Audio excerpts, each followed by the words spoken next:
The Committee on International Relations and Economic Development will come to order. The clerk will call the roll. Sutton. Here. Ordaz. Present. Baumgartner. Here. Flaherty. Hayes. Here. Meza. Here. Morales. Here. Lisa. And Shine. Here. The quorum is present. Good morning, everyone. Okay, we got a very exciting agenda today. The chair calls out, just a second. The chair lays out HB 1338 and recognizes Representative Rainey to explain the bill. Good morning. Thank you, Madam Chair. It's always fun to be before this committee. Served on it one time, and it was a great committee. Thank you for allowing me the opportunity to lay out HB 1338 relating to the participation of community-based organizations in workforce training programs funded by the Texas Workforce Commission's Skills Development Fund. The bill would permit community-based organizations defined in Chapter 501c3 charitable organizations to work directly with the Texas Workforce Commission to ensure small businesses have access to the Skills Development Fund to support workforce training. HB 1338 requires a community-based organization to seek in writing a workforce training agreement with a junior college or workforce board. It also does not permit an application for the funds until 6 weeks after the date of the written agreement effort. I'm aware of one witness. I understand Mary York, TWC Director of the Office of Outreach and Employer Initiatives, here should resources, the comments be desired. Members, I thank you for your time, and I yield for questions, reserve the right to close. Thank you, Representative Rainey. We'll call you back, okay?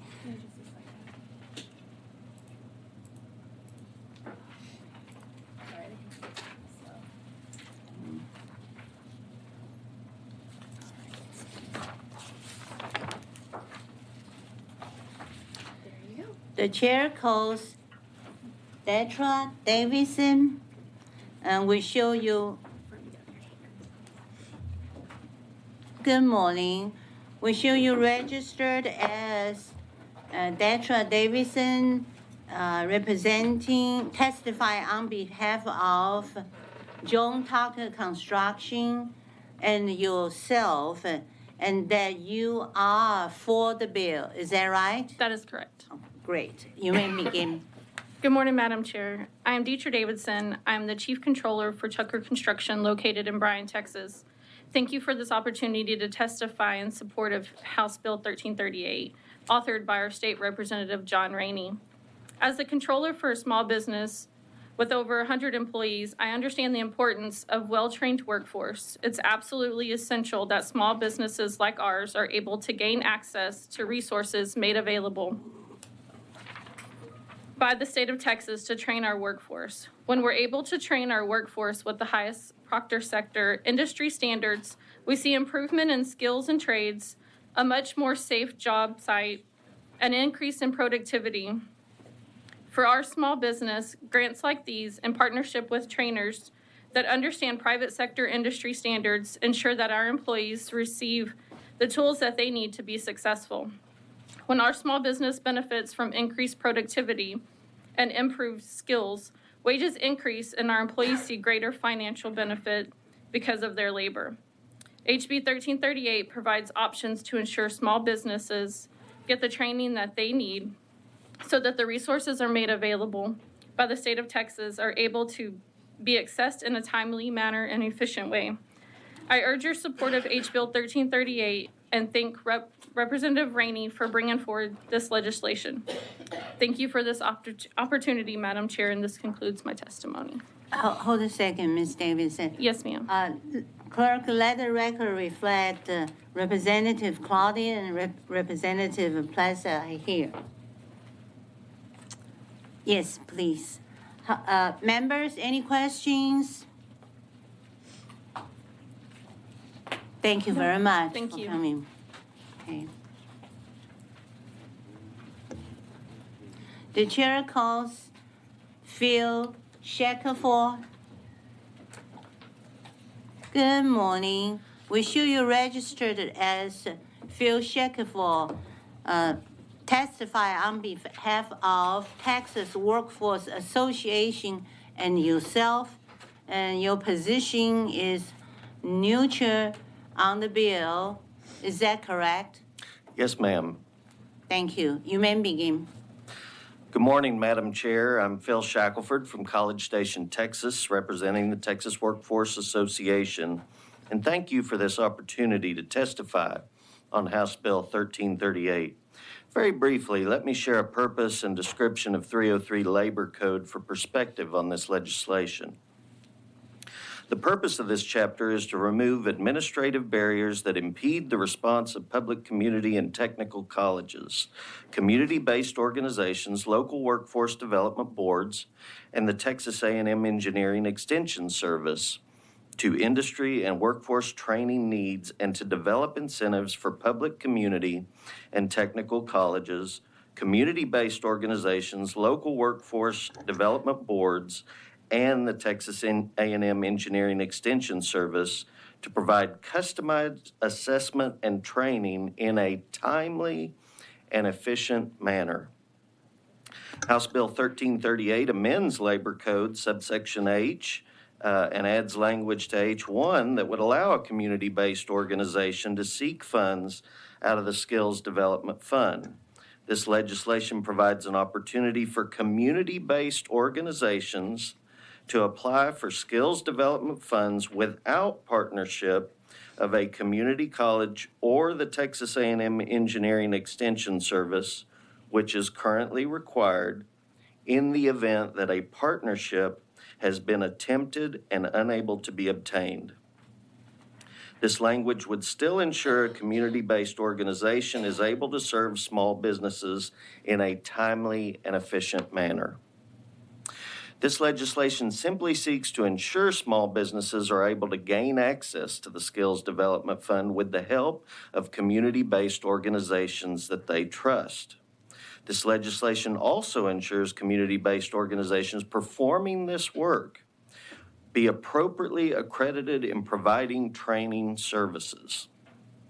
This legislation does not harm any entity in this process, but simply provides options for community-based organizations seeking partnership with community college and TEKS if and only if they are unable to obtain that partnership. Community-based organizations will then be held to the same standards as others seeking funds from the Skills Development Fund, and community-based organizations are identified as private nonprofit organizations, including development corporations and faith-based organizations that provide for education, vocational education, rehabilitation, job training, and meet the 501c3 standard. This concludes my testimony, and I would be happy to answer any questions. Members, any questions? I do want to clarify the reason you registered as a neutral because your. This is a nonprofit organization, okay. so we wanted to testify on the bill. Okay, Yes, understand. Oh, okay. No other questions? Thank you very much. Thank you, Madam Chair. The chair calls Mary Yoke.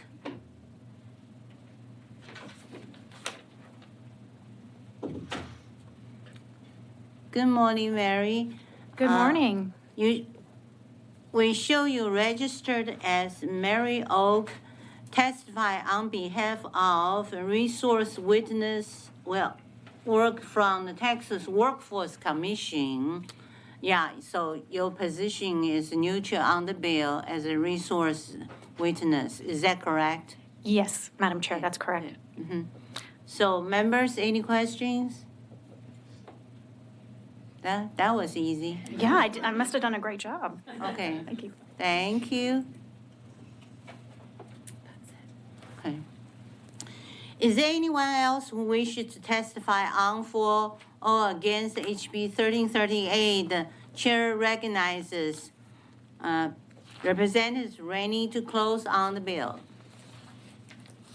Thank you, Madam Chair. I appreciate this, and I hope that y'all give this favorable consideration. I close.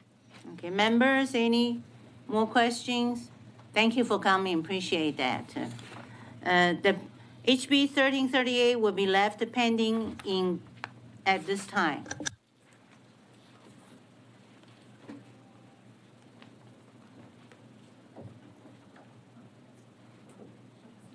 Okay, move it up. Okay. Chairman Ashby, just, be patient with us because we'll go ahead and have a full attendance. We want to go ahead and vote. What happened? Yes. Okay. Okay, where's it? Not there.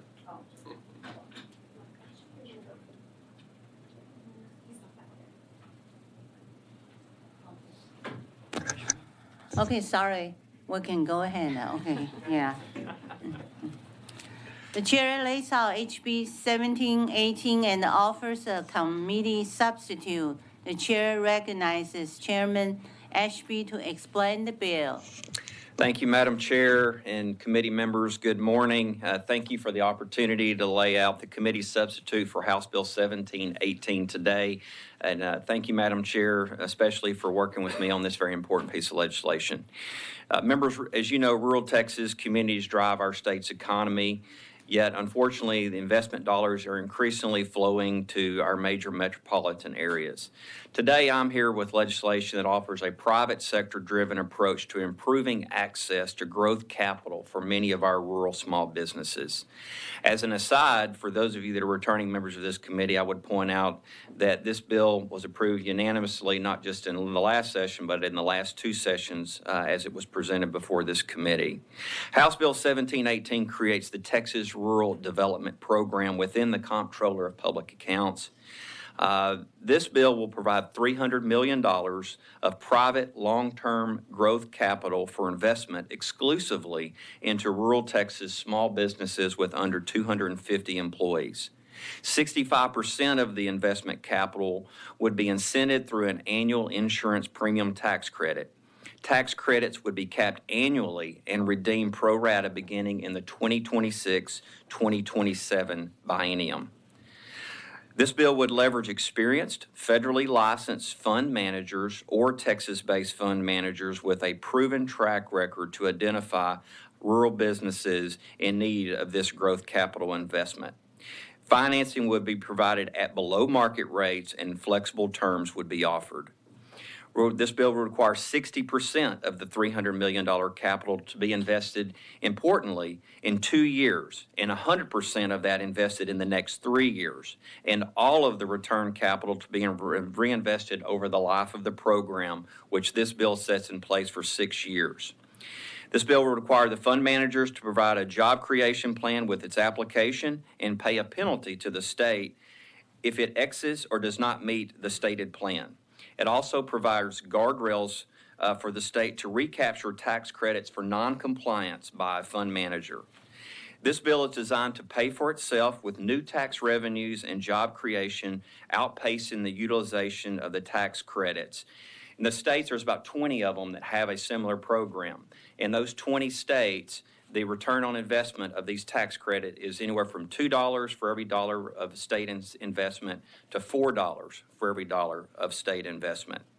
Members, as you know, rural Texas is an economic engine, and its strength ensures the prosperity of our entire state. It's my sincere belief that a public-private partnership approach to rural investment is necessary to keep these areas economically competitive. Madam Chair, with that, I would be happy to entertain any questions. I know we have at least one expert witness here this morning, and happy to answer any questions you may have. Members, any questions? Yeah. Oh. Yeah, Ms. Meza, go ahead.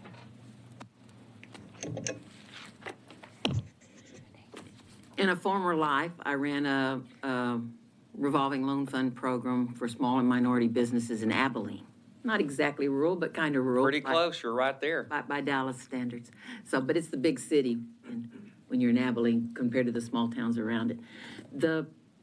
At that time, I don't know if it's still true, the SBA loan program required like 3 declination letters. And the disadvantage to that was that too often businesses, instead of looking for a bank to fund their loan, went around to banks and said, hi, I need a declination letter. Oh, thank you for my letter. Went to another bank, hi, I need a declination letter.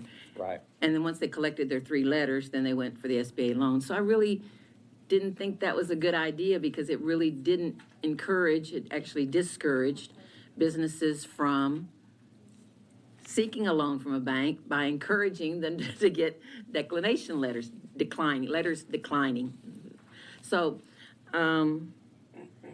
the program that we had that I liked was that you get a bank to fund you, but maybe they don't fund all of it.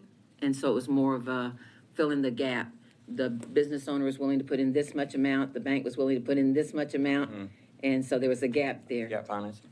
So, it's not a good situation because then for the small business owner, they're in the situation of that they either dig deeper in their cash reserves, making them a little bit weaker, or they decide, well, I didn't get all the money I wanted, but I'll go ahead and do my project anyway, which means they started their project underfunded, or they decided not to do the project at all, which is not what we want to happen in the way of economic development.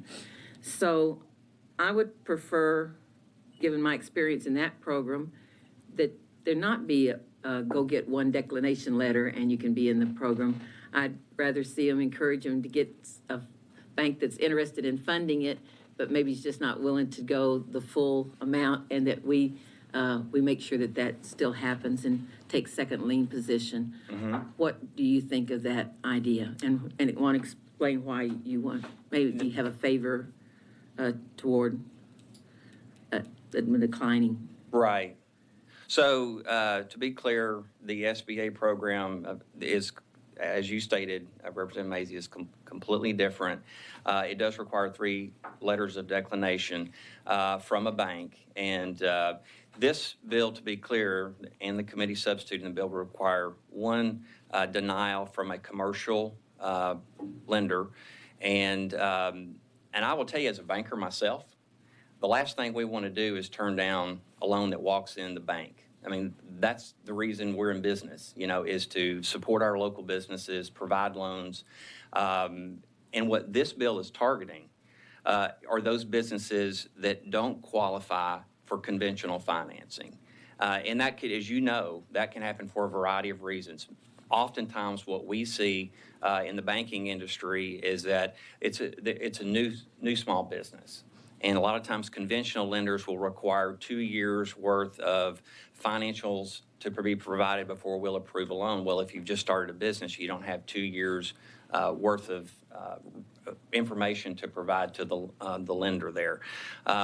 So it's a little bit of an apples and oranges. I mean, I understand your point about your concern maybe that an applicant might just go into a bank and say, hey, listen, I need a letter declining a loan.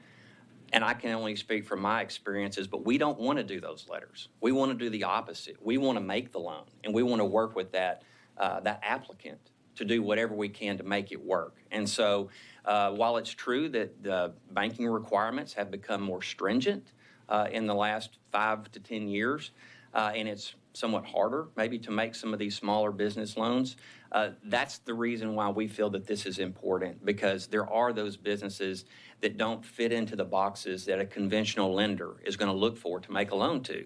And we just feel like that those small businesses deserve access to this capital. And we have, participants out there that participate in these other 20 or so states that I mentioned where these programs are working. And so rather than just have these small businesses suffer or fail, worst case scenario, and not experience the Texas miracle, this is an opportunity through this bill to provide them with those resources that are needed. So I understand your concern about having a letter to be declined, but I would just tell you, as someone in the banking industry, that's the last thing we want to provide. If we can make that loan, we want to make that loan. And if we can't, this is why this bill is important. But thank you. Okay. Representative Claude. Thank you, Chairwoman. Good morning, Mr. Ag. Good morning. See you, Decimate. Thank you. Listen, you had me at rural, so I love the bill. But I do think it might be helpful if you could, just take a look at the fiscal note, and I'm just a little confused by how they came up with the calculations of the Legislative Budget Board, because we start off with a relatively modest amount of money, less than 600,000 for the next 3 years, but then it jumps pretty significantly in 27, 28, 29, and 30. The last year they have for a $300 million negative impact on our funds. When I don't know your intention is to build the economic engine in rural Texas, and that the benefits of this bill, the economic activity, are going to more than cover the cost. So could you address for us how you see this as a positive for the state financially and economically, and any things that you think we need to be aware of on the fiscal note? You bet, and thank you for the question. That's a really important question. So to be fair, this was the same fiscal note that was applied to this bill that was offered by another author last session. So that's been consistent. As you pointed out in your comments, there's no cost to this bill until the first tax credit is offered in 2026. And as an aside, members, I would just say that worst case scenario, let's say that we signed this into law this session and something wasn't working as intended. We will be in session in 2025 to correct or completely, annul this program if that's what is decided. So to be clear, though, there's no cost until 2026 until that first tax credit is offered through the state. Now, I will also say on the fiscal note, they cite that there will be 5 full-time employees. There is no expectation that the state would pick up that cost. The participants, the fund managers of this program, have agreed to 100% cover the cost for the full-time employees. And there is an upfront application fee of $5,000 that these companies would pay to be considered to be approved as a fund manager, and then an annual fee that they will have to pay going forward to cover any costs that would be borne by the state outside of the tax credit. So, but specifically on the $300 million fiscal note, of course, that's looking at the tax credit that's being offered.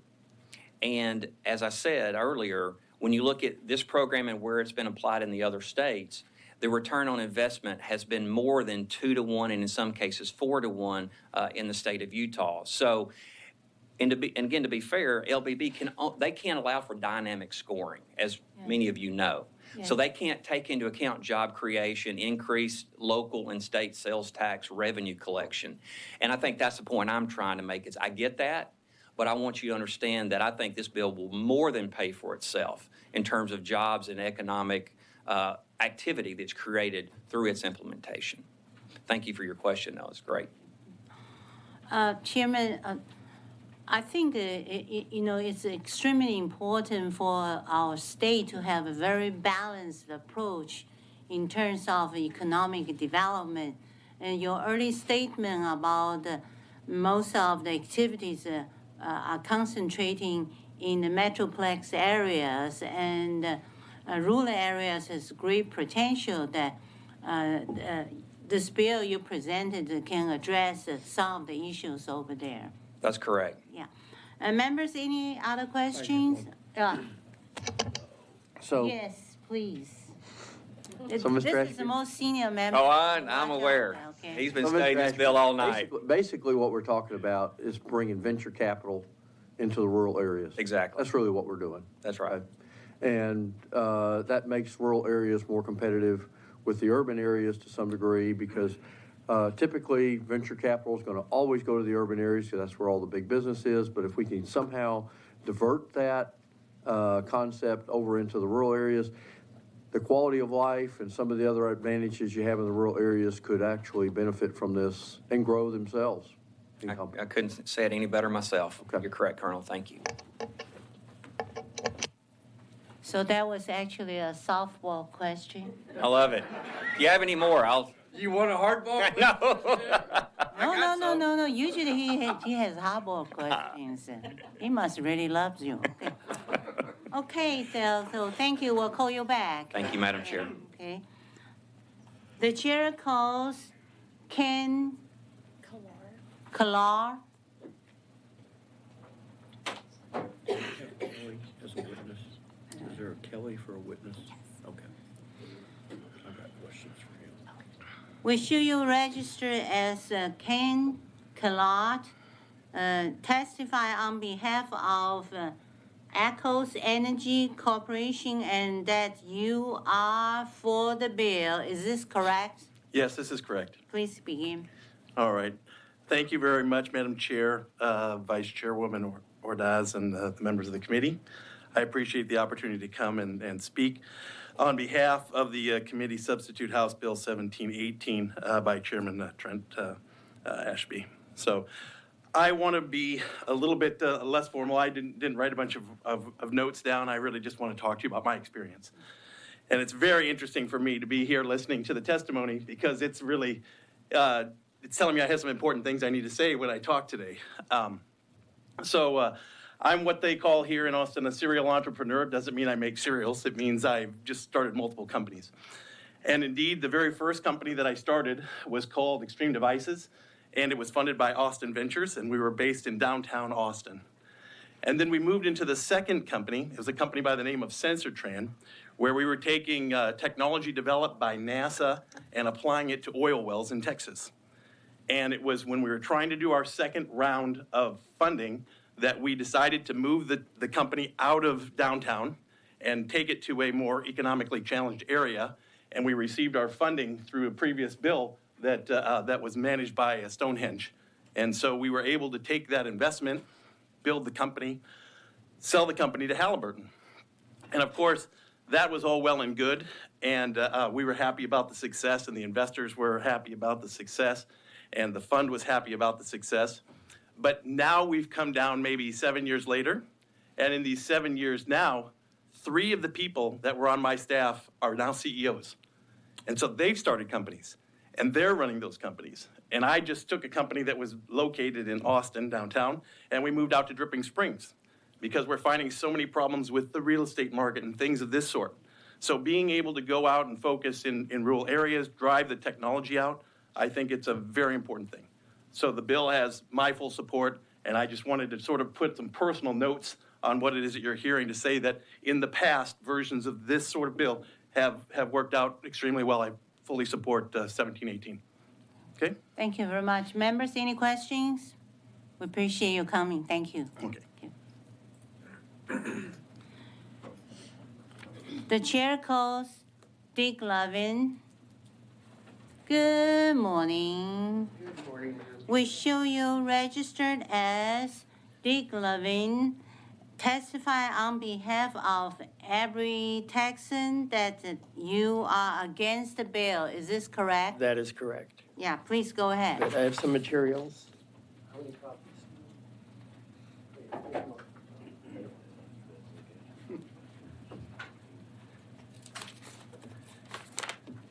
Thank you. My name is Dick Levine. I'm very senior fiscal analyst at Every Texan here to testify against House Bill 1718.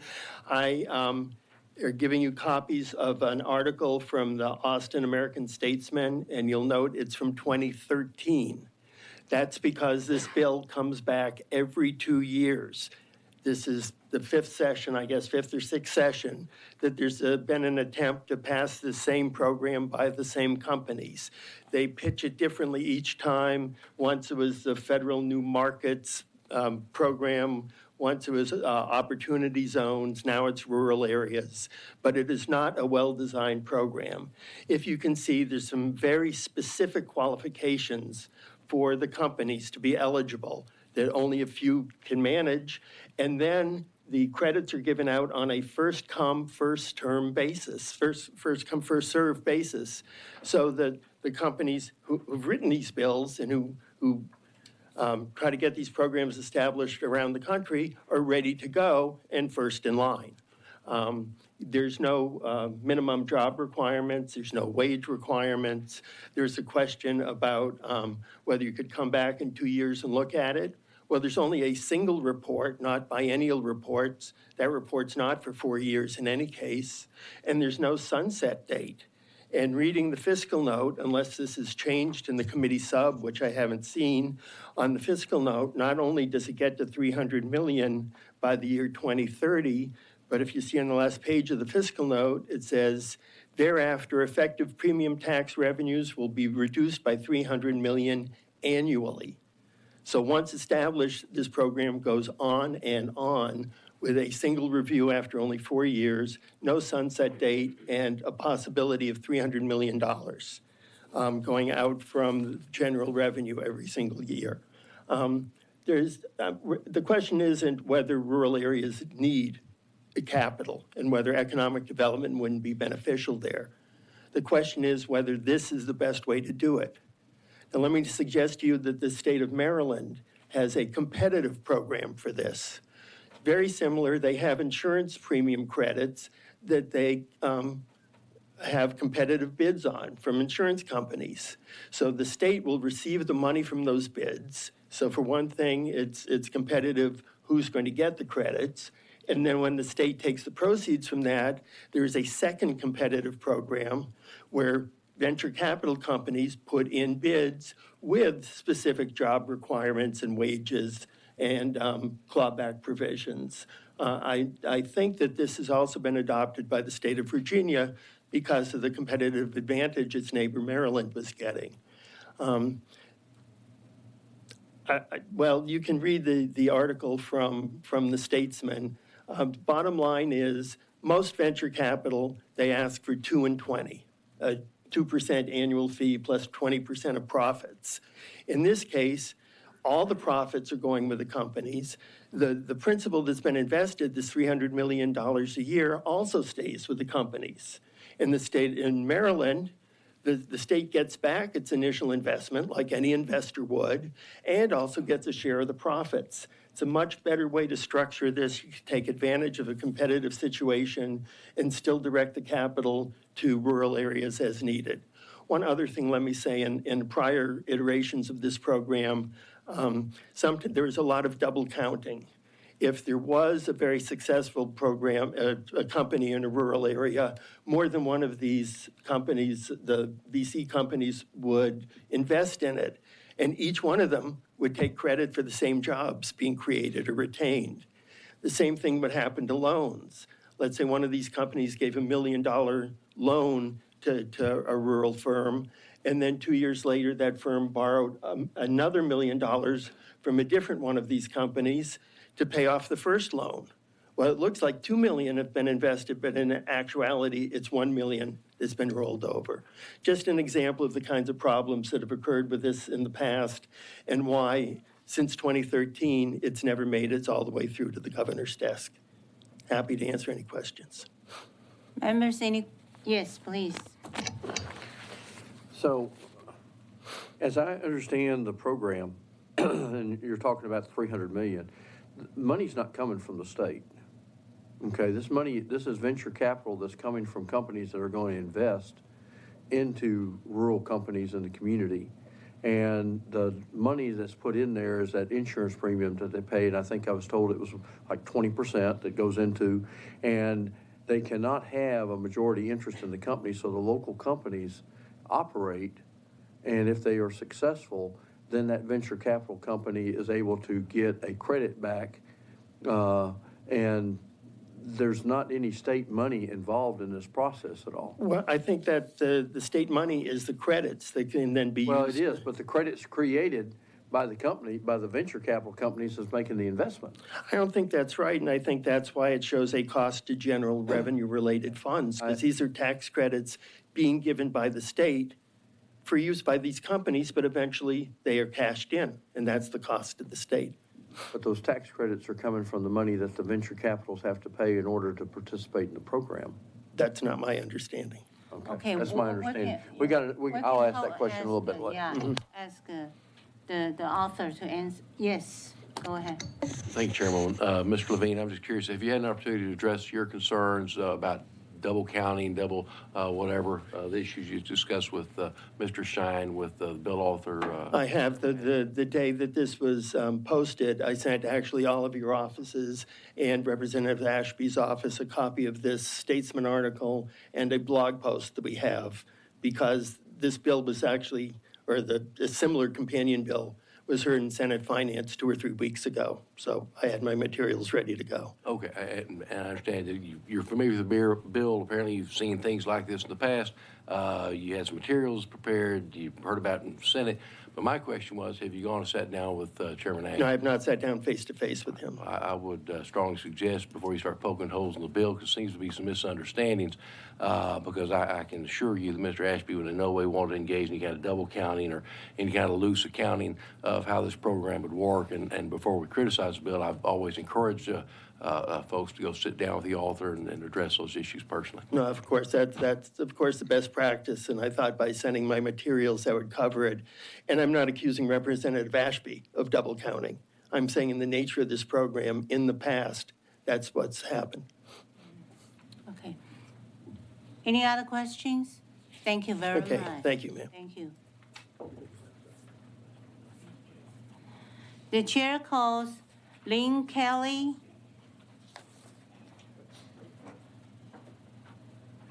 We show you register as Lynn Kelly, testifying on behalf of Stonehenge Capital, and that you are for the bill.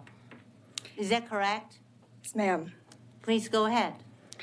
Thank you, Madam Chair, Vicewoman Ordaz, and members of the committee. Thank you for having me here today to testify in support of Committee Substitute House Bill 1718 by Chairman Trent Ashby.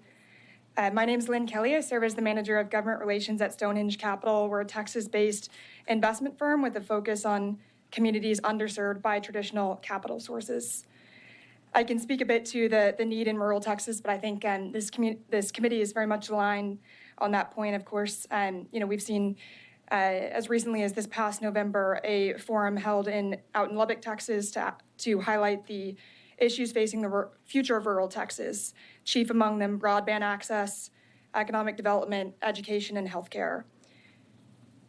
To speak a bit to our experience as an investment firm focused on underserved areas of the state, we know that of the 400 annual venture capital and private equity investments that are going to the state of Texas, only 2 to 3 of those, so less than 1%, is going to rural areas of our state. And the capital, as we well know, is flowing to the major metros. And while we've seen a large boom in the Austin, DFW, Houston, San Antonio markets, and the jobs in those areas are expected to increase around 20% over the next decade, jobs in our rural counties are anticipated to decline, jobs and populations in those areas. And of course, we know difficulties retaining teachers and healthcare opportunities in those areas as well. And so we've seen this firsthand as a Texas-based investment firm. Of the investments my team at Stonehenge Capital has made to date in Texas, 92% of those investments have been in urban areas because that's where our investors want to go. That's where they have appetite to go. And so in the absence of an economic development incentive specific for rural areas, our investors just don't have appetite to go to those areas of the state. And so to speak to a bit on Committee Substitute House Bill 1718 and the importance of this approach is that we're always looking for innovative ways. I know Texas is a beacon for innovation and looking for innovative ways to bridge a financing gap and spur workforce development and revitalize some of these blighted downtowns. And we've seen this done really well in other states.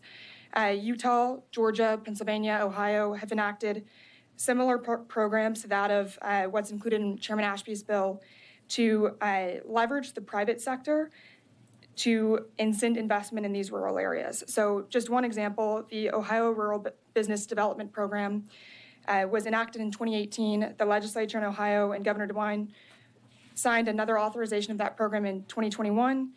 That program has leveraged $75 million of private capital in 23 unique companies across 17 rural counties in the state, creating over 1,000 jobs. And in the most modest evaluation by a nationally recognized economic development firm, that program pays for itself, but in the most inclusive assumptions is a 3.8 to 1 ratio of revenue generated back to the state. A couple hallmarks of the approach of using a insurance premium tax credit to incent rural investment. So of course, we've talked about the job creation and economic development pieces there. I really want to focus on the protections that are included in this bill for taxpayers. It's not a heavy government focused program because the private sector must raise 100% of the $300 million total in that program up front before any tax credits are, before the state sees any fiscal impact. So that capital comes from 3 private sources: insurance companies, which we've talked about. And I think just a note there, we see insurance companies are typically investing around 6% of their assets in alternative and private market investments. And those are typically going to Wall Street type of investments. And so it's a unique opportunity to redirect insurance company alternative investments in rural areas of the state where that capital is not going otherwise. The other piece of the private capital included under the program is traditional investors looking for a traditional return on their investment. So the second piece capitalizing that $300 million. And then 10% of the program actually has to be equity from the fund managers to ensure that interests are aligned in the program and that the fund managers have skin in the game. And so I know Mr. Levine spoke a bit on the eligibility and it potentially being limited under the program. I know Representative Ashby's bill lays out a number of prongs for fund managers to meet to be eligible to invest the capital under this program to ensure that there are safeguards for the state, that these are qualified, experienced fund managers with a track record. And so those can be federal licensures or Texas-based firms with a proven track record of investing in rural communities. And so just specifically speaking to the eligibility piece, that is something that is included to be a safeguard for the state, ensure that these are fund managers both with the proper background in vetting, but also that can find and seek out these rural businesses in need of growth capital.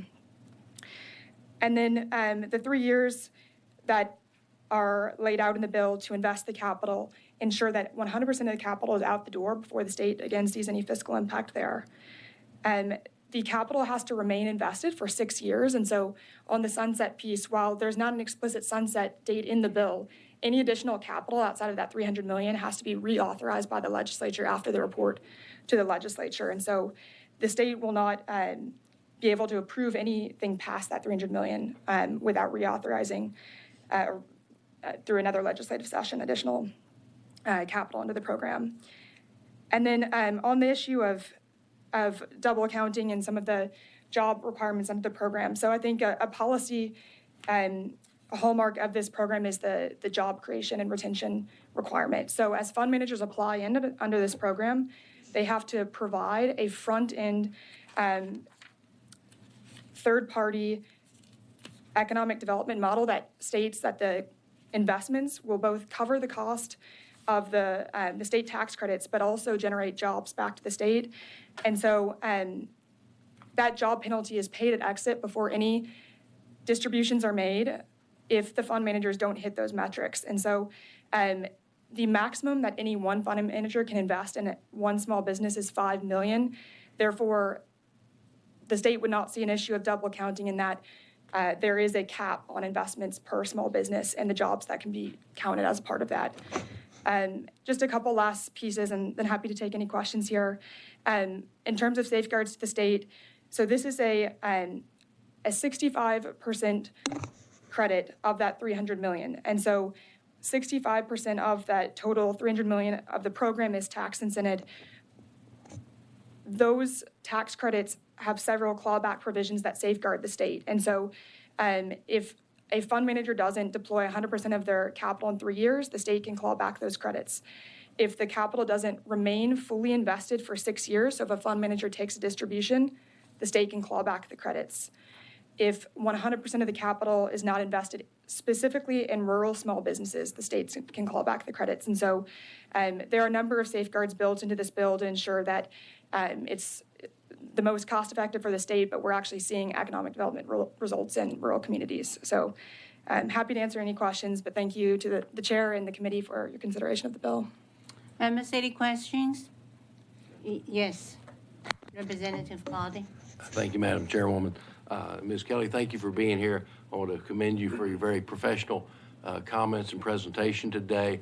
And I think if my late great law partner, D. Kelly Sr. was here, he'd be very proud of the job that you've done and how professional you've been in your presentations. So thank you for joining us. I do have two questions. One is, and I'll speak with Mr. Ashby about this later this morning, is there any component of this program that would include or incorporate the designated economic opportunity zones in rural Texas where these funds could be utilized with that program to really, some additional leverage to make this thing really take off? Yes, sir. Well, thank you. As the bill is currently drafted, all of the investments have to be in rural areas as defined in the bill as municipalities under 50,000, and the area cannot be contiguous or adjacent to areas over 50,000. So this largely follows some of the TDA rural area definitions. It also follows the USDA rural development definition, but of course, a lot of those areas will overlap with the with Governor Abbott's defined opportunity zones. I think certainly if that's something that the legislature was interested in, there's, I would say, overlap with the existing definition, but could certainly look to be incorporated too. Okay, good. My second question is related to it. So with those economic opportunity zones, my former chief of staff and your cousin, Kelly Barnes, we were able to successfully include much of my district then in those designated areas on the map. And really it's been the opportunity still exists, but has been utilized, I think we all hoped it would. And so I'm going to talk with Chairman Ashby about how these funds can be utilized to trigger that. But with respect to your cousin Kelly, I think last time I saw you was at his wedding, but I didn't have an opportunity to ask you then, what's the most embarrassing thing you ever remember Kelly doing in growing up? Am I allowed to plead the fifth before the committee? Yes. Yeah. I'll plead the fifth for his sake, but certainly excited to work with East Texas and Nacogdoches and Lufkin areas as well under the program. You Kellys are good at that. Well, I'll talk to you later. I saw him in the back room, but it's great to see you. If you would please tell your folks hello. I will. All right, thank you. Sir. Oh, I'm sorry, I do have to remind everybody, we have a fairly busy schedule, so That's my one for today. Okay, no, very entitled to ask good questions. Go ahead, Representative Shine. Ms. Kelly, I want to get to the mechanics of this a little bit, okay? So we're talking about venture capital, and venture capital is going to come in for a specific business in a rural county. Is that correct? Yes, sir. Okay, so they're going to identify a business in San Saba, okay, which is under 50,000, okay? And so do you approach them as far as wanting to have that relationship with them, okay? Or do they seek you? It's a great question, and I think an important piece to note here too. I think we get the question a lot if this is a program that's potentially creates competition with banks. And I think to speak to Representative Meza's question as well, the bank turn down affidavit requirement is required for any loan under the program. Many of the businesses that we may work with in similar state economic development programs do have a senior lender, and so they're looking for additional growth capital to scale and have had trouble accessing that capital. And so I would say unique to this type of program versus maybe a grant program where there isn't that private sector involvement from the fund managers. Fund managers are actively out in these communities seeking small businesses that are ripe for growth capital. Okay. And if I cut you short on your answers because we're not going the direction we want, because there's some things I really think that we need to hear that's important. So you identify a business in San Saba County, for example, okay? You cannot go in there with your venture capital and consume that entire company's liability or anything. You are restricted. At what % of ownership can you actually make your venture capital investment in that company? Is it capped at 49% or where is it capped? We cannot take majority positions. 49% or below? Correct. Okay, but so you can enter into an agreement with an individual company at 49% or below. Correct. And when you make that agreement to do that, if it's a $5 million investment that you're going to make, then you're required to put in a 20% payment, I guess, which is called the insurance premium to the state, which in this case would be $1 million. Is that right? Okay. That's That's your contribution to the state. So you're still making a $5 million contribution to the company for 49%. Am I with you on the mechanics? So maybe just to clarify, the tax credit piece is 65% of our total fund size, and so. I want to just deal with it with one business at a time, okay? Because I think that's important to know, because when you see the broad scale, it kind of gets lost, okay? So I want to just zero in on this one business. So this one business in San Saba County, okay? And you're going to make a $5 million investment. You have to put $1 million to the state in this insurance fund. Is that correct? Is that, well, you had, I'm trying to understand that correctly. So the investment, the tax incentive piece, so the portion that is incented by the state is 65% of our total fund size. And so we are making that $5 million investment, either a debt or equity investment in a small business. The tax credit piece is offsetting our insurance company investors' tax liability on the total fund size. I don't know that I'm answering your question accurately, but the 65% is taken on the total fund size. Yeah, we're talking about the total funds, but if this is the first business that's being invested in under this program, this is the first $5 million being spent.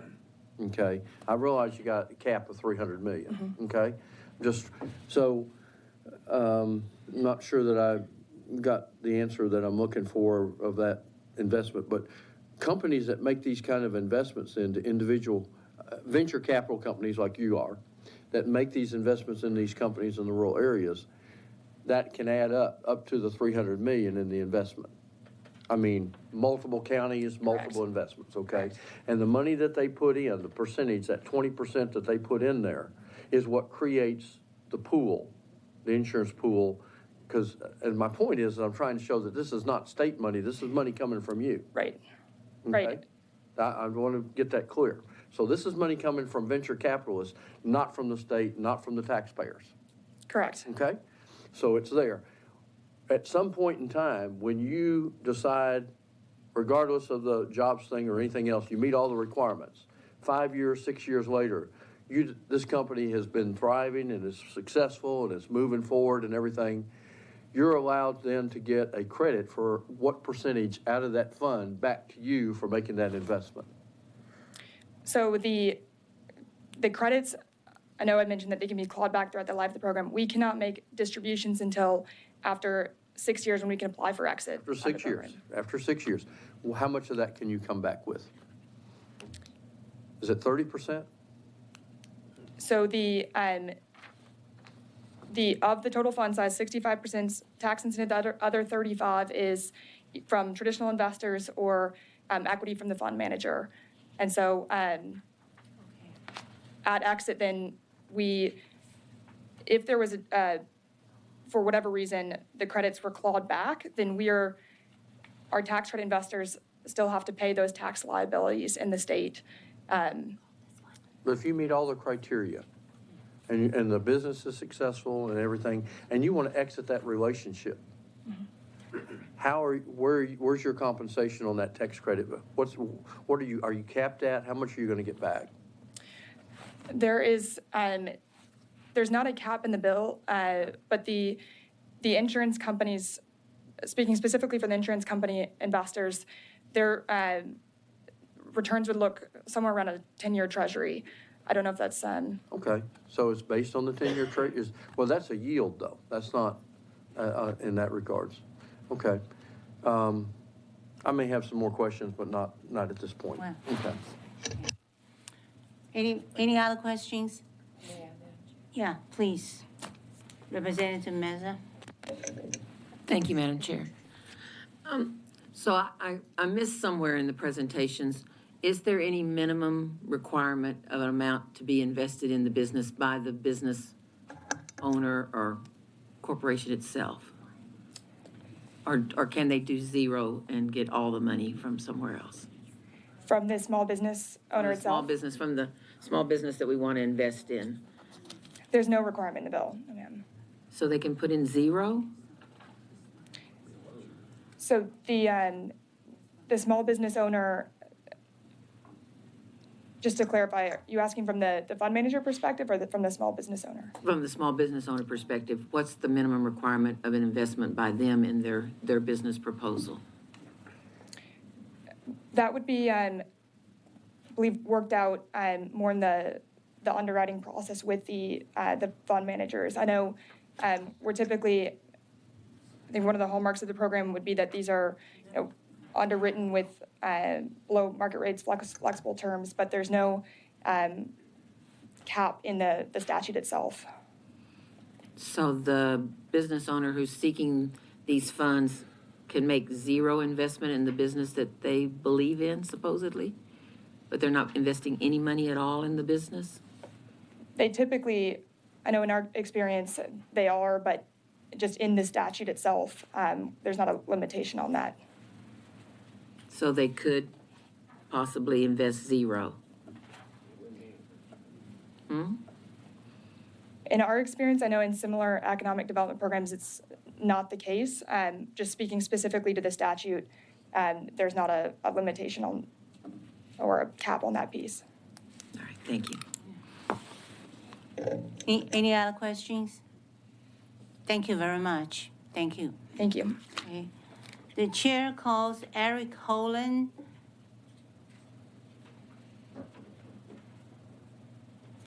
We show you register as Eric Holland testifying on behalf of Texas Workforce Commission, and you are on the bill, neutral on the bill. Is that correct? Okay, yeah. You may begin. Oh, you want to just wait for us to ask you questions? Correct. Okay. Okay, so, looks like, yeah, kind of pretty confusing, okay? This is a very, very important program, and Representative actually putting a lot of effort to structure that. But, our committee, everybody, all the members, you can tell, very, very much enthusiastic, want to make sure that we're doing the right thing. So let me just start to ask, you all can jump in, ask any questions, because this is a pretty significant. You gotta, get the correct answer and then feel comfortable to vote. Okay. My first question is, I know you are the director of unemployment insurance within the TWC. So it looks like still kind of not clear. We heard that Mr. Dick Levine say this way, and then we got a real good feedback on the other side. So tell us exactly how the resource coming from, the way the structure, this $300 million fiscal notes, it's not a piece of cake. So please make us feel comfortable, give us your insights, how the money really structured, and the private, the venture capital companies. We all know the venture capital, the nature of the venture capital, it is risky, but the reward can be significant. And to emphasize the development for the rural area is extremely important. So please, give us your insights. Thank you, Madam Chair. Well, I'd like to be able to comment on the bill as a whole. Texas Unemployment Commission, Texas Workforce Commission, our piece is relatively small in the bill, is that we're part of that reporting process that'll come where we talk about the bill's impact on the unemployment insurance, especially in those small rural development areas. So I'm unable to talk about the bill as a whole, but I can talk about the data that TWC might provide in that report. So certainly one of the things that the bill calls for is savings to the state, and specifically to Texas Workforce Commission, savings to the state in unemployment insurance data. While we don't yet know what kind of data the comptroller might ask for, we might assume that it might be a reduction in the number of unemployment claims, the amount of unemployment benefits paid out, or potentially taxes on employers. So your short and sweet answer is your involvement is insignificant. I'm getting that feeling. Is that right? I Or would maybe not, I'm being too direct. Madam Chair, I wouldn't call it insignificant, but I would say that, that ours is limited to the reporting on the benefits to the unemployment insurance. Okay, it's limited impact. Yes, Okay. Madam Chair. Any other questions? Yes, please. Thank you, Madam Chair. What's the job creation requirement for the bill? In some loan programs, like community development block grant funded programs, they'll have a job creation requirement of one job created per, say, for example, every $10,000 invested. Does this have a job creation requirement? I don't know. I can't speak to that. Okay, Yeah, I would like to know that. just a second, yeah. Representative Meza, you asked real good questions. Mr. Holden cannot answer, but we do have a witness from the Comptroller's office, and also we can go back to the representative, the author, the chairman himself, to give you the answer. Is that okay? Sure. Okay, thank you very much. Thank you very much. Thank you, Okay? Madam Chair. Yeah. Okay, we do have a resource, a witness from the Comptroller's office. I believe several of the members have questions. Yeah, should we go ahead and ask? Yeah, go ahead. Okay. Shannon. Brent. The chair calls Shannon Brent. We show you register as Shannon Brent, testifying on behalf of the Comptroller of Public Accounts, and that you are neutral on the bill. Is this correct? Yes, ma'am. So you are the person who have all the answers for us? No, ma'am. I will do my very best. Okay, great. Representative Meza, why don't you go ahead? Okay. Thank you, Madam Chair. So I understand that you're the right person to ask instead of the Workforce Commission I'll do my about best. job creation requirements. So what is the job creation requirement? Is it that one job be created for every certain thousands of dollars of investment? As far as I'm aware, there is a requirement that jobs be created. I don't believe that the bill links it specifically to jobs per investment, as far as I have read the bill. We can certainly, our office is happy to get back to you with more information about that. I don't believe that the bill has a specific per dollar. If the author wants to contradict that, I'm happy to hear. Yeah, I think that would be a good question for Chairman Ashby, if you can wait. Yes, Okay, because when we I call him back. have trouble with that $100,000 investment. I don't know if any of the loans will be that small. Might require one job creation, and $1 million investment may just require one job creation. So I am interested in hearing about some relationship between the number of jobs created to how much the investment is. Certainly. I do know that they are required to report to us that there have been jobs created, and they take a look at how many jobs there were before the investment, and then sort of an average number of jobs at that business after the investment, and sort of do the math there to see what jobs were created. So that information is reported to the comptroller. And what about the issue brought up by, I think it was Every Texan, that about job retention? So we could make these investments and there not be any jobs created, but they're allowed to count that the jobs that were already there being retained?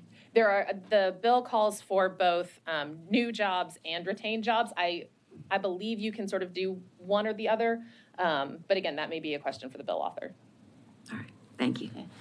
Okay, I just have one question, because we're running out of time, okay?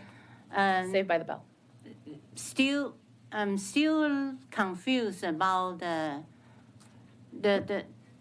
resource of the fund, okay? And we talk about back to that fiscal note, $300 million. Yes, ma'am. But that might be kind of long-term, whatever, initially, and also the relationship with the unemployment insurance. Yeah, I'm still not getting a real clear cut. Please help me out. So as far as I'm aware, and let me say, I am not an investment banker, so I yes, cannot yes. speak to that, but Right. the investments I are, want your answer. okay, Yeah, I'll do my best. The investments are made by the three different kinds of folks as were laid out before. Right, right. After a certain amount of time, those investors who are eligible for insurance premium tax, who have to pay that to us, they're able to take a credit on the tax they paid based on the amount of investment made. So that's where really the comptroller's part of, I mean, we are going to do the approvals and make sure folks are staying in compliance with the program, but then we also are going to issue those credits to folks who have made those investments in, in the funds that are complying with the program. So the money, I believe, goes to the businesses, and then a couple years down the line, those insurance eligible premium taxpayers are going to ask for credits, and we'll issue those. And then those credits can roll forward. There's a limit on how much they can take each year, so those credits roll forward if they're not able to take their entire amount in a single year. Yeah. Yeah, I do understand Chairman Ashby's frustration about the fiscal note. It's not a dynamic fiscal note. True. Okay? Yeah, but then, okay, see if you can answer this question. If you cannot, we'll just save that for the chairman to take Okay. care of. Okay. So, what is the main,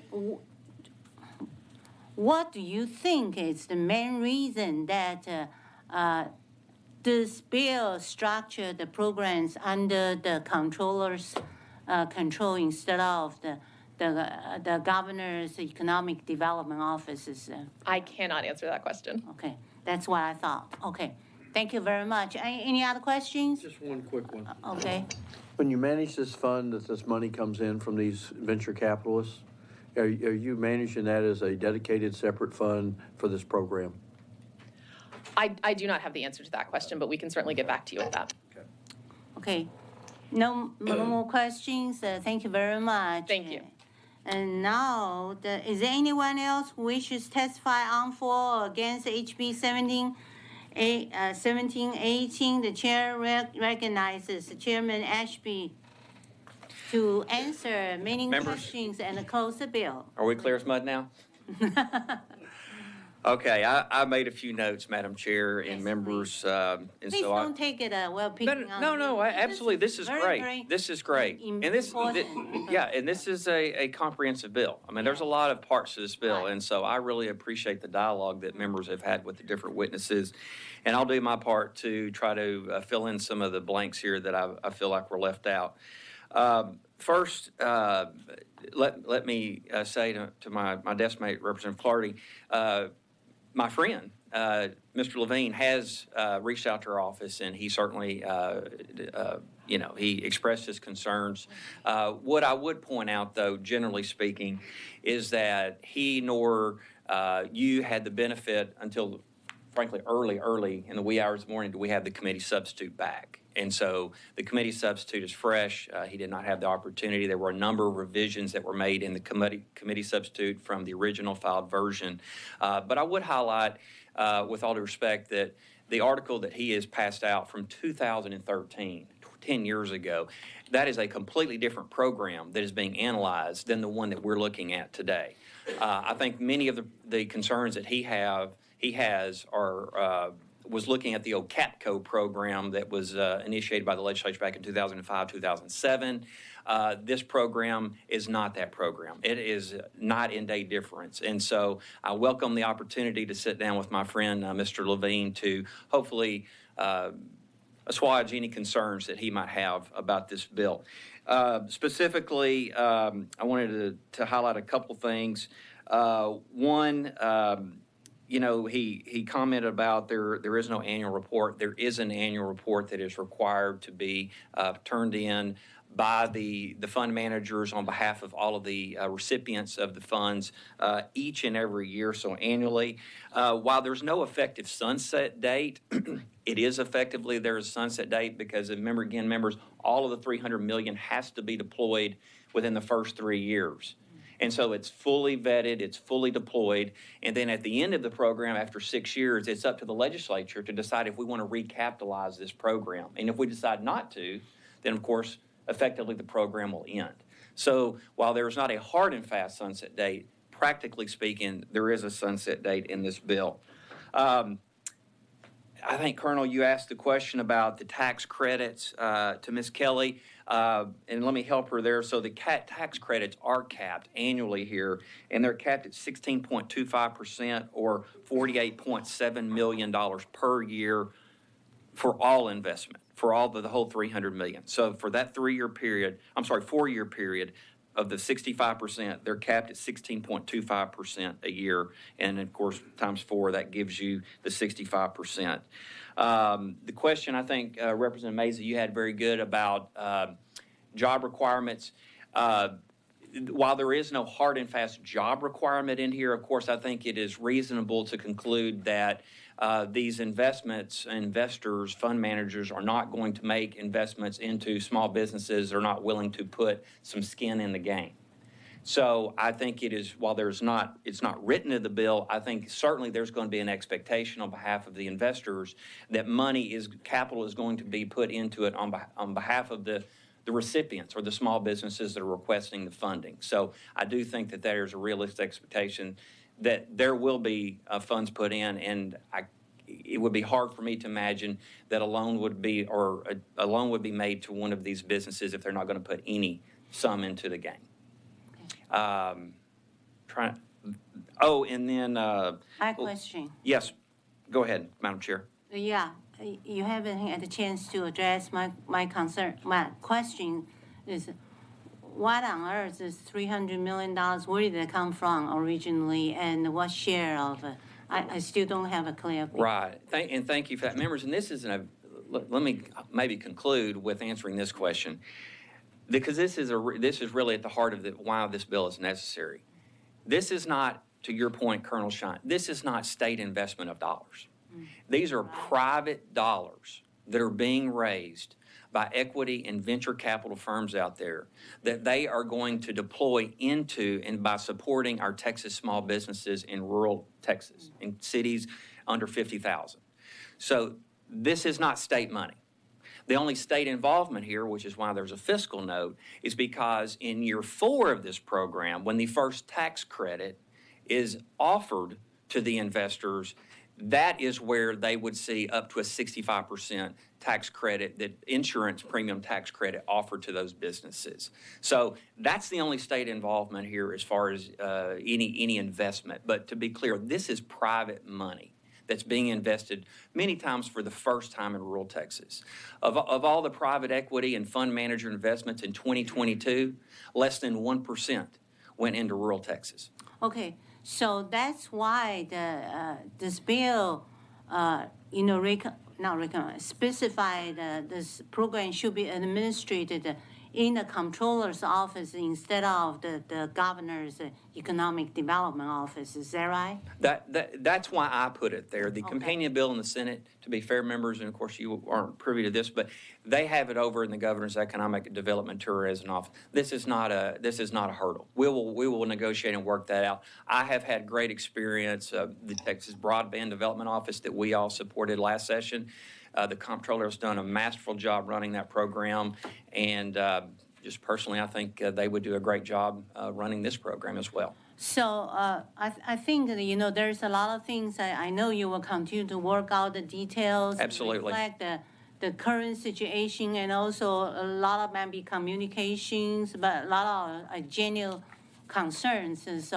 And I encourage you to work with our committee members as well as other entities involved to fine-tune the bill. Once again, I want to comment on your effort, try to, make sure that our state's economic development is more strategically balanced. And I thank you for your great effort.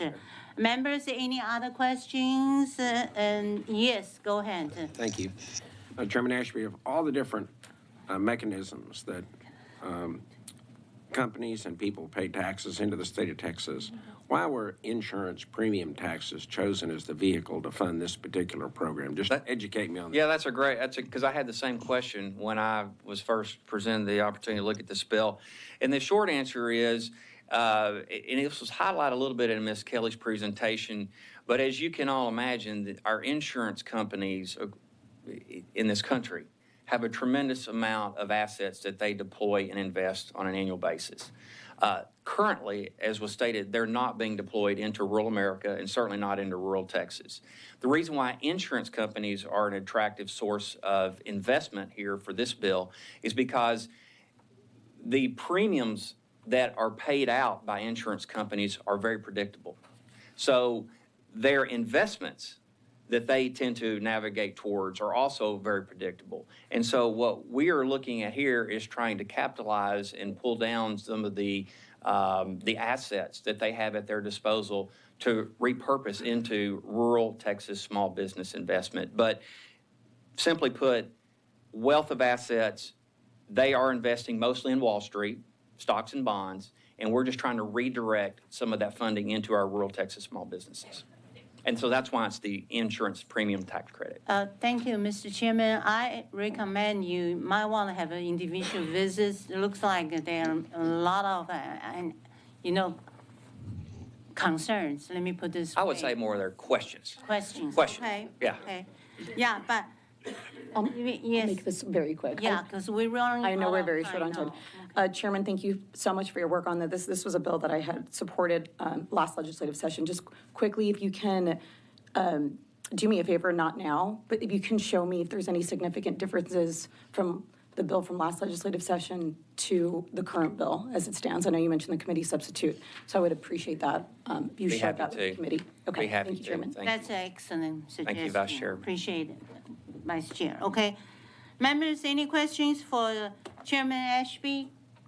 Well, you saw a committee is an easy one. No. I love it. Okay. Members, thank you for your this- time and your indulgence, and I close. Yeah, thank you. The substitute is withdrawn, and HB 1718 will be left pending at this time.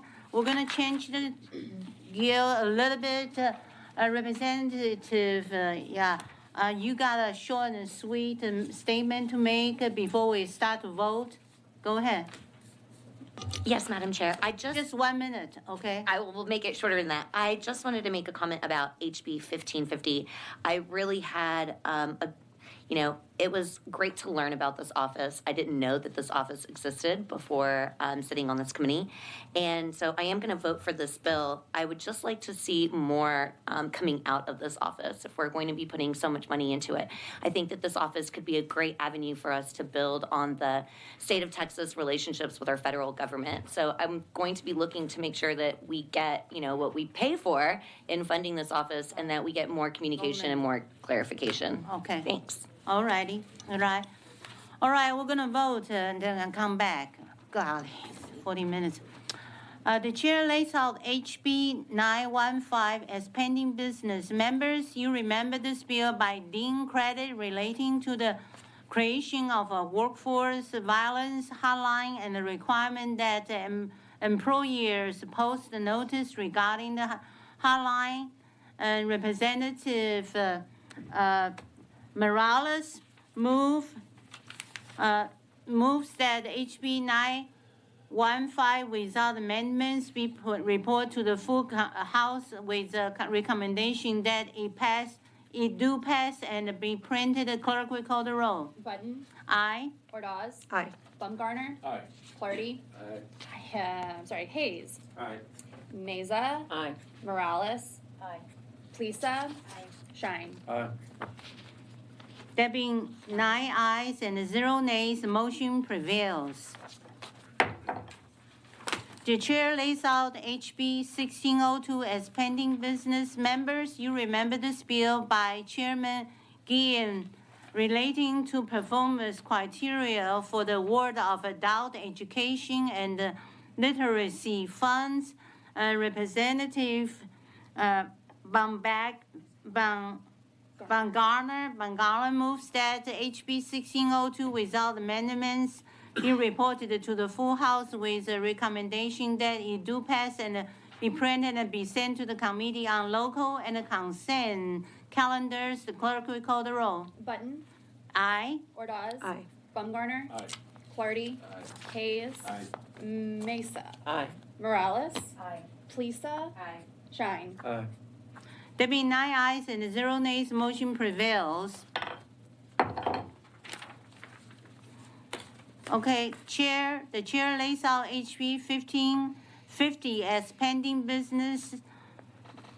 Members, you will remember this bill by Chairman Goldman relating to the continuation and the functions of the Office of State-Federal Relations, the Sunset Bill you were just talking about. Okay, Representative Plaza, okay, moves that HB 1550 without amendments be reported to the full House with a recommendation that it do pass and be printed. Clerk will call the roll. Button. Aye. Ordaz. Aye. Baumgartner. Aye. Clardy. Hayes. Mesa. Aye. Morales. Plisa.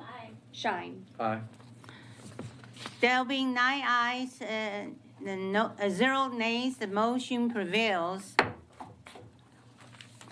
The chair lays out HB 1615 as pending business. Members, you remember my bill relating to strategies to increase the availability of child care and pre-kindergarten programs. The chair offers a committee substitute to HB 1650.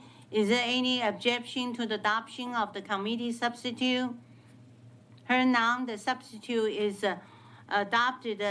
Representative Shine moves that HB 1615 as substituted be reported to the full House with a recommendation that it do pass and be printed. The clerk will call the roll. Button. Aye. Ordaz. Aye.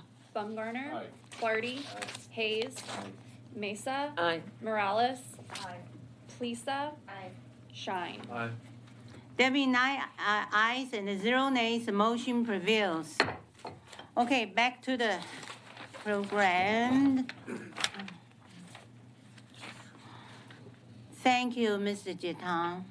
Representative Jetang. Appreciate your patience. The chair lays out the HCR 86 and recognizes Representative Jetang to explain the bill.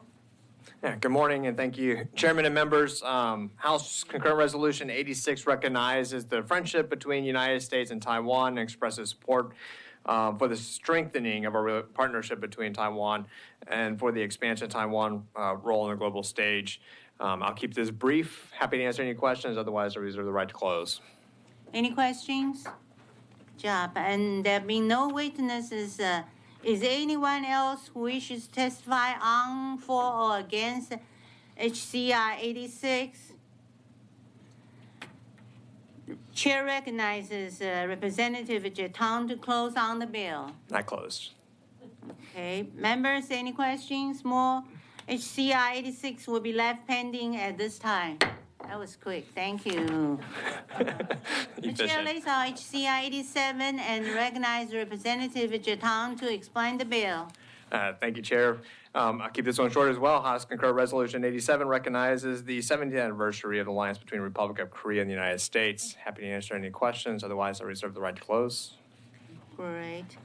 There's no witnesses. Anyone else wishes to testify on, for, or against HCR 87? Chair recognizes Representative Jetang to close on the bill. We're running out of time. I know. Thank you, Chair. I will take less than 30 minutes, I promise. 30 minutes? No. Last week, sorry, I had to miss your event that you had in the, I think, Ag Museum. For both of these, or the resolution you're on, is it still open for members to join your organizations? And I think you would. The caucuses are both open for membership enrollment still. See you on the floor about that, And- correct? Thank you. And Yes. your due is $300 minimum. Okay. No, I was just kidding. I was just kidding. Just for you. All righty. And, okay, just a second. Anyone else who wishes to testify on, for, or against HCR 87? The chair recognizes Representative Jetang to close the bill. I close. Thank you very much. Members, any other questions? HCR 87 will be left pending at this time. Wow. The chair lays out HB 2389, offers a committee substitute. The chair recognizes Representative Sean to explain the bill. I'll just do it right here for save time. How's that, Madam Chair? Please do. Okay, good morning. Employee Stock Ownership Plan, ESOP, an employee benefit plan that gives workers ownership interest in a company in the form of shares of stock in the company. With ESOPs, employees become part owners of the companies they work for, and the employee stock ownership plans have been shown to have added benefit for employees and the employer. ESOP companies grow faster, they lay people off less, they go out of business less often, and in 2021, a study found that workers in ESOPs accumulate more wealth than their company counterparts without ESOPs. The bill gives professional corporations and historically underutilized businesses known as hubs the flexibility to transition into employee stock ownership plans if they choose. Professional corporations, for example, are corporations comprised like architects, attorneys, certified public accountants, dentists, veterinarians. And what we do is we amend Title VII to allow professional corporations to be owned in whole or in part by the ESOP. And House Bill 2389 clarifies that the hubs businesses can choose to transition into an ESOP and retain its hub status for a prescribed period. This bill will create a website housed within the Office of the Governor that will provide information, outreach, and assist companies in determining the feasibility for the ESOP. Questions? Members, any questions for Representative Sean? Oh. No? Okay, we'll call you back. Okay. The chair calls Teddy Hirsch. Let me remind all the witnesses, I know you can't all the way, but because the timing wise, we limited each one for just 2 minutes. Okay, thank you. We show you registered as Teddy Hirsch, testifying on behalf of L Tractor and yourself, and you are for the bill. Is this correct? Yes, Madam Chair. Please go ahead. Thank you, and thank you all for a little time this morning. I'm Jim Hirsch. I'm chairman and president of Air Tractor Incorporated, a North Texas manufacturing business. We build specialized airplanes for agriculture and firefighting. Our owner founded the business. I just want to tell our story a little bit and what ESOP has meant to us, and worked really hard for many years to grow the manufacture of airplanes and build a dealer network to sell them through. As he became older, he realized he needed to find a transition. It was a small, very closely held family business. The transition he determined was best for the business going forward was an employee stock ownership plan, an ESOP. In 2007, the entire company was sold 100% owner financed into an employee stock ownership plan. The ESOP has been wonderful. From there forward, within a few years, he suddenly passed. I took over and engaged ESOP.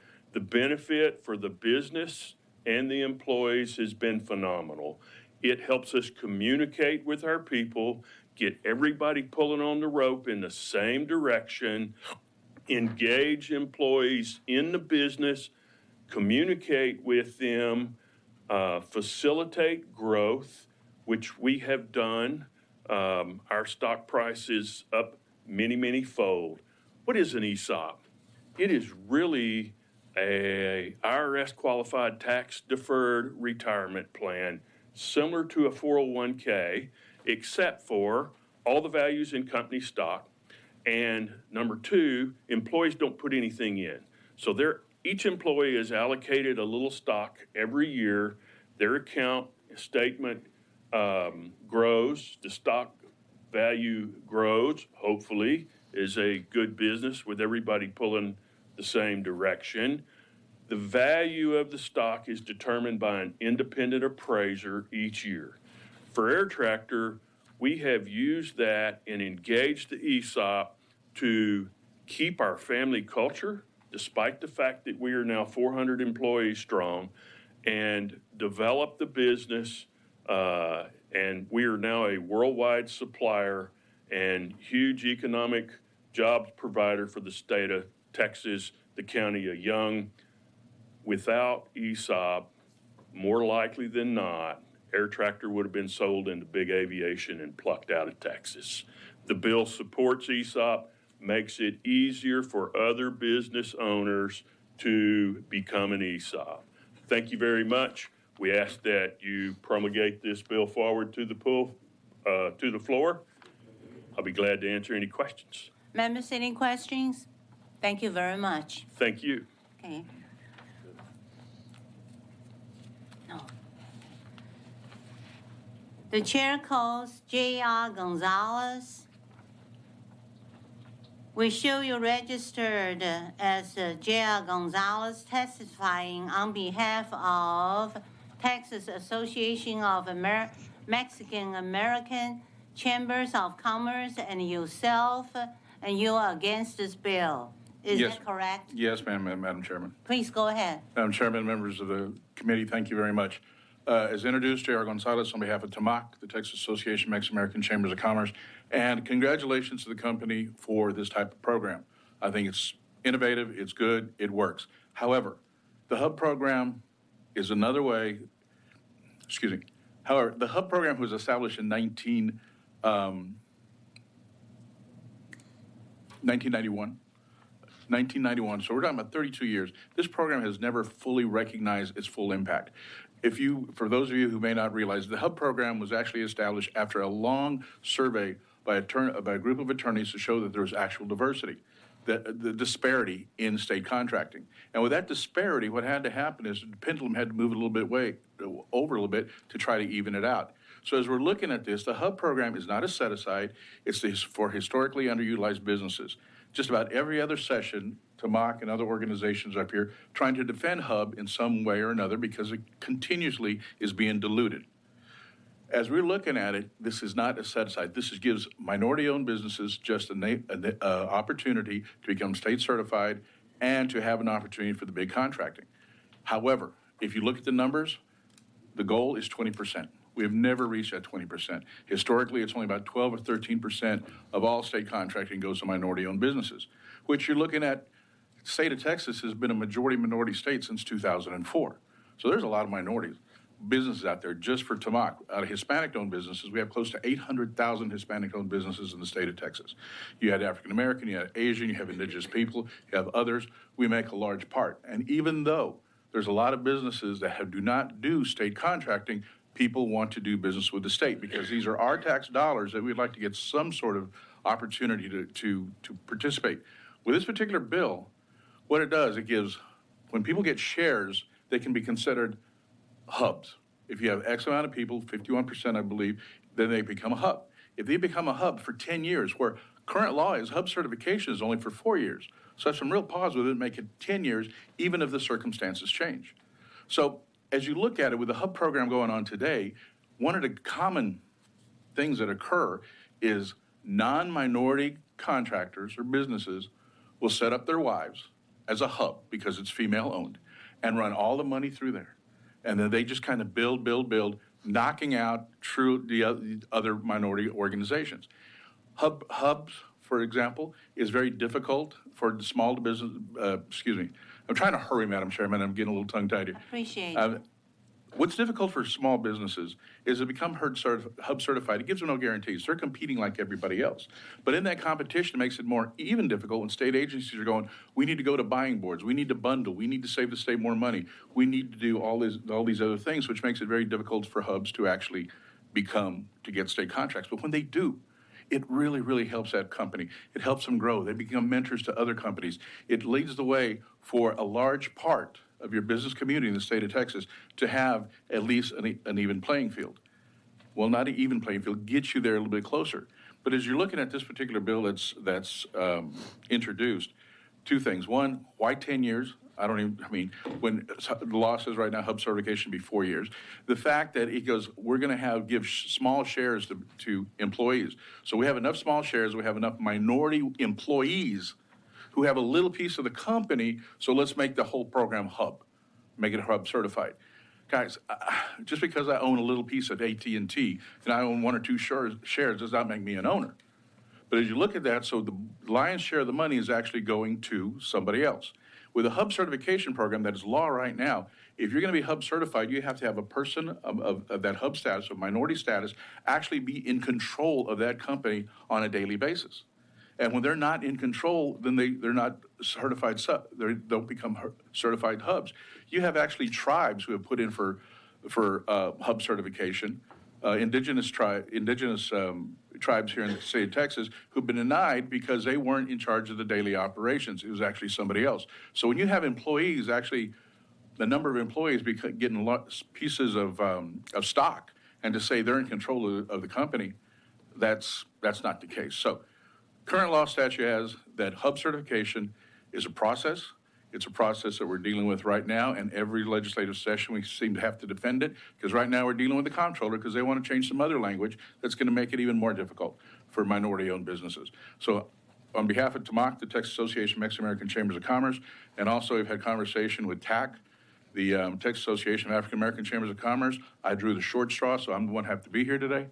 So we have collaborated about this with other minority organizations, and we're definitely all on the same page that this type of program, even though it looks very good on paper for the company, and we applaud that type of effort, it would dilute the hub program.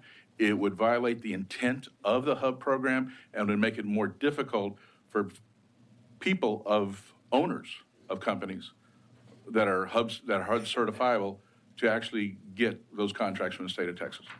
And with that, I'll answer any questions. Members, any questions? Thank you very much. Appreciate that. Okay.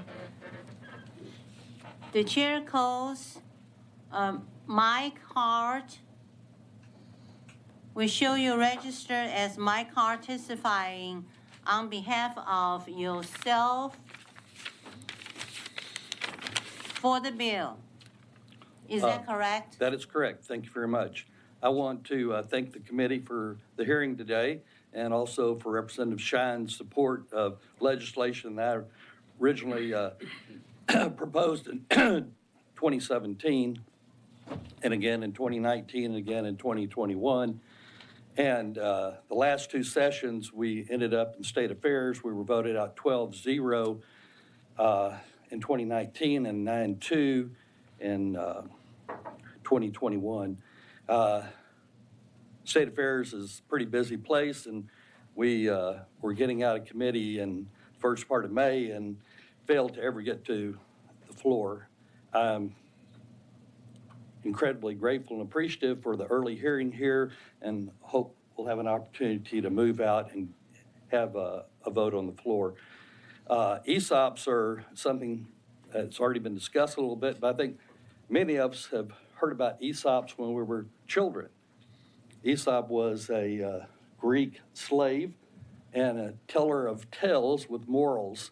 I think many of us will remember the story of the ant and the grasshopper, where the grasshopper came to the ant in winter seeking food because he hadn't prepared for the future. And also, probably one of the most famous is the story of the goose that laid the golden egg, where the farmer and his wife had a goose that laid an egg every day, but they got greedy and they decided to kill the goose thinking it was full of golden eggs, and found none there. And I think that this is important when we think about business, that too often businesses, when people get old and gray, they sell the business off or they close the business down. There's not an exit strategy. And so the economic engine, the golden goose, is killed, creating no substantive value. I think that the provisions for the hub were advocated by hub businesses to me in earlier sessions, and I think the prior speaker misunderstands what's in the legislation. This is a retirement option for many minority and women-owned businesses to take the value they've created and capture that. Currently, if someone sells a hub business to go into retirement, there's a destruction of value, because oftentimes a very high percentage, at least of the successful hubs, is tied up in doing state contracting or local government contracting that has an attachment to the hub program. So I would advocate for your consideration that this is a great way to do business, have employee engagement, employee success. My business, we've converted to a Hubs engineering consulting firm, and everyone participates, whether they're Hispanic, African-American, women, Asian, and it has been proven over and over again. Our business went from $70 a share to $190 a share. So there's a great opportunity here to remove barriers for economic development in this bill and to provide a great ownership transition that preserves the integrity of the business, as Air Tractor story shows, and give greater economic opportunity for people who are just workaday employees, you know. And I think that there's incredible power in that, just like home ownership. You know, if you own a piece of the thing, you're going to take better care of it. And it creates proven over and over again success, opportunities for the business employees. ESOPs are a better way of doing business in Texas. I hope that you will support this bill and get us an early exit out of committee onto the House floor where it can be passed. Thank you very much. Members, any questions? Okay, thank you very much. Is there anyone else who wishes to testify on for or against HB 2389? The chair recognizes Representative Shawn to close the bill. Yes, Madam Chair. Members of the committee, as far as having any opposition to this bill, we have not had anyone come to our office to discuss this, and I want to point this out.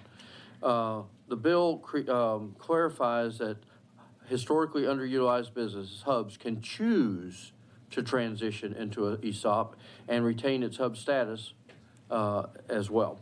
With potential benefits for a company and its employees, the bill will give professional corporations and historically underutilized businesses the freedom to pursue employee stock ownership plans.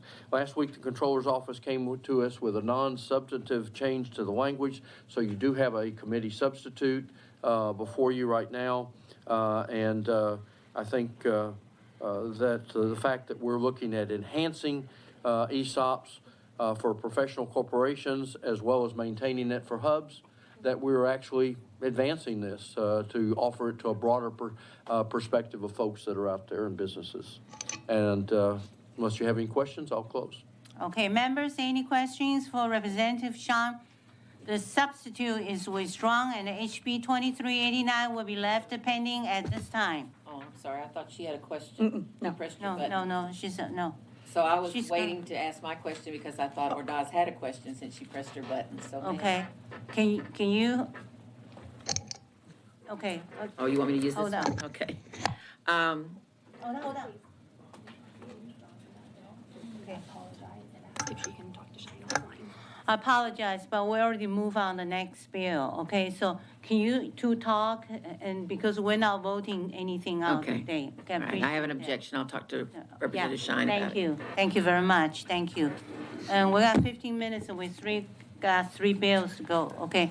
The chair lays out HB 1703 and offers a committee substitute. The chair recognizes Vice Chairwoman Ordaz to explain the bill. Members, I appreciate the opportunity to present this legislation. I have a committee substitute I will explain in my layout. The purpose of this legislation is to ensure the state's workforce programs are leading Texans to meaningful jobs with good wages that empower them to self-sufficiency.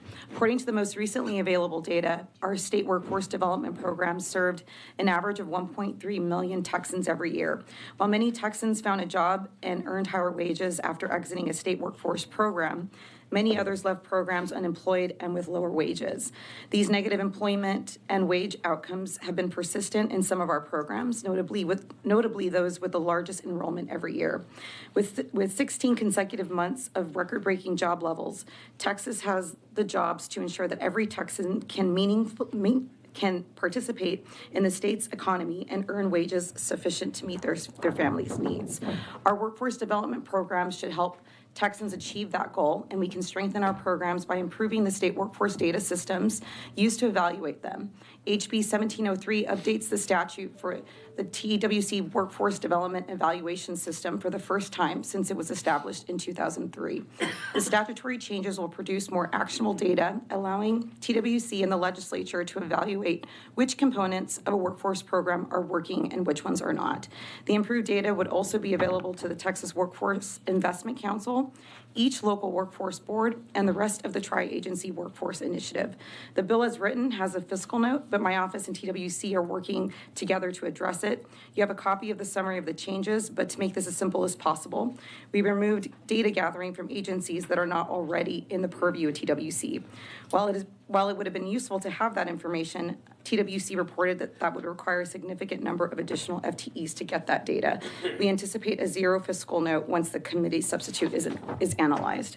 HB 1703 will benefit the entirety of the state's education to workforce pipeline and the Texans it serves, and to ensure that state resources are leading Texans to good jobs while supplying businesses with the qualified talent they need.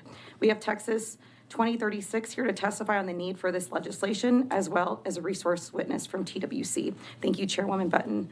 I respectfully reserve the right to close and ask for your favorable consent. Members, any questions? Okay, I will ask you to come back. The chair calls Renzo Soto.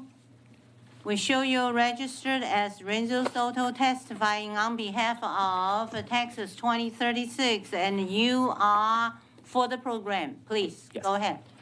Thank you, committee members, for the opportunity to testify today. Texas 2036 is a nonpartisan organization focused on state-level policy solutions using tons of data. And one of our policy areas is the workforce. And so as Rep. Ordaz points out, while we have many workforce development programs here in the state, we are seeing mixed outcomes for some of our Texans. And although the state already has a ton of data available to evaluate these programs, it's not yet actionable in helping determine which components of a program may be working better than others.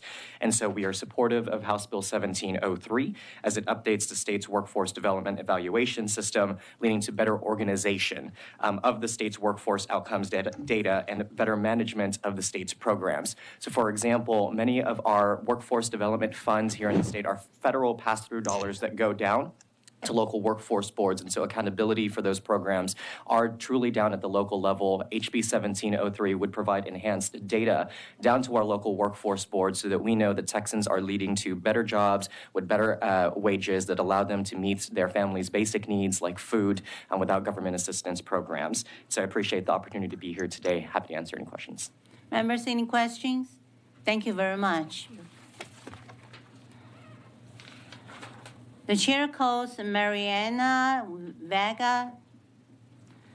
We show you register as Mariana Vega as a resource witness for Texas Workforce Commission. You are on the bill. Is that correct? Yes, ma'am. Members, any questions? Okay, that's great. Thank you. Thank you. Okay, yeah. Is there anyone else who wishes to testify on for or against HB 1703? The chair recognizes the Vice Chair Ordaz to close the bill. Thank you, members. I close. Okay. Members, any other questions? The substitute is withdrawn and the HB 1703 will be left pending at this time.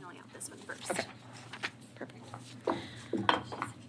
The chair lays out HB 2575 and offers a committee substitute. The chair recognizes Chairwoman Button to explain the bill.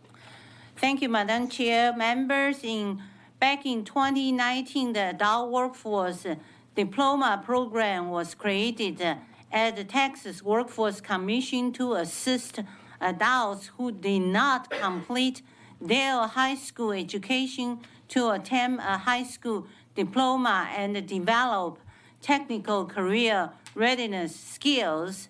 And this bill, committee substitute 2575 authorizes the pilot program until September 2027. It reauthorized the eligibility criteria for providers to participate in the program and outlines the specific service they must provide to eligible students. In order to address the workforce demands for our state, this bill improves access for the nearly 3 million adult Texans who are without a high school diploma. It is not a new program, it's just enhancement. And do we have any? Resource witness. Yes, and I reserve the right to close. Okay. Thank you, Madam Chair. Any questions? Okay, the chair calls Carrie Belast on behalf of the Workforce Education Department of the Texas Workforce Commission, and we have you as a resource witness. Good morning, Carrie Ballas, Texas Workforce Commission. I'm here to answer any questions. No questions? Okay.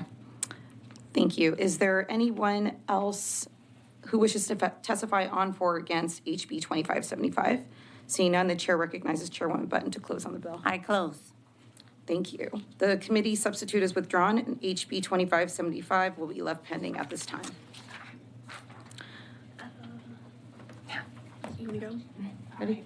Let's make it quick. Okay. The chair lays out HB 2466 and offers a committee substitute. The chair recognizes Chairwoman Button to explain the bill. Thank you, Madam Chair. Members, there are 3 million small businesses in Texas, made up 99.8% of all businesses in the state. The small business create and support the jobs over almost 5 million Texans. Each year, the Small Business Administration, SBA, provides about $4 billion in grants through the Small Business Innovation Research Program, SBIR, and the Small Business Technology Transfer, STTR programs. This program provides seed funding for new technology and innovation across all industry sectors. U.S.-based small business with less than 500 employees are eligible to participate in these programs as long as they meet the eligibility requirements, including they are located in the United States and are more than 50% owned by U.S. citizens or permanent residents. Currently, 29 other states have matching programs to provide their small business with support and additional seed funding to help these companies make it through the early growth stage of business.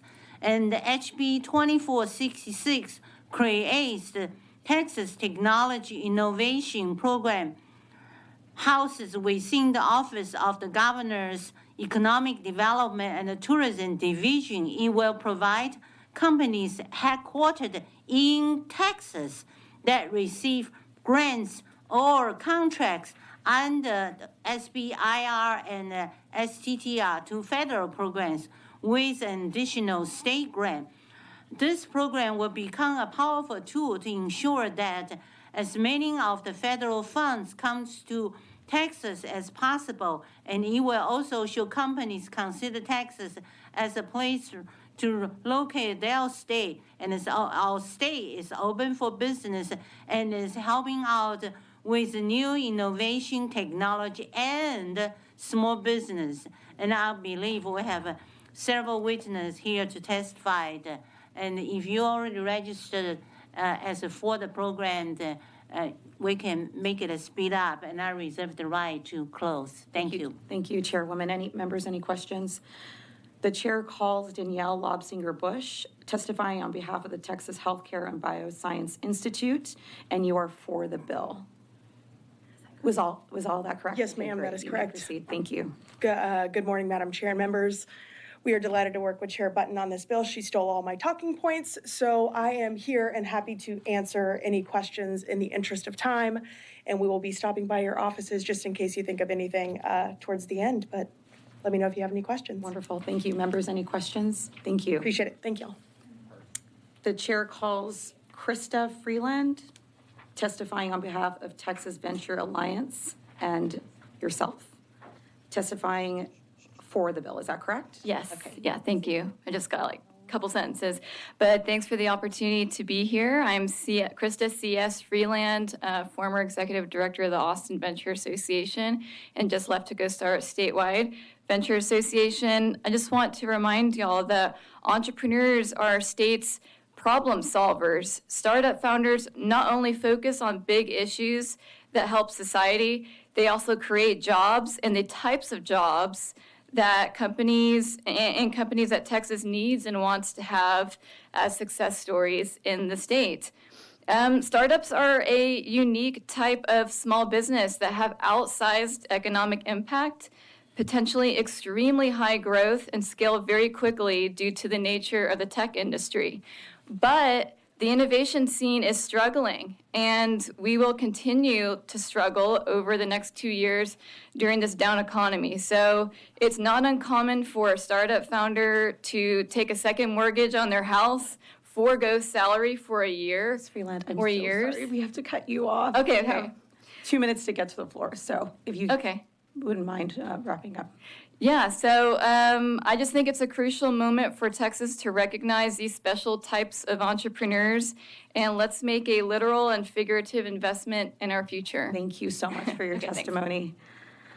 Is there anyone else who wishes to testify on for or against HB 2466? Seeing none, the chair recognizes Chairwoman Button to close on the bill. Thank you, Madam Chair. Just want to show everybody, so many people, so many organizations are all for it, and I are close.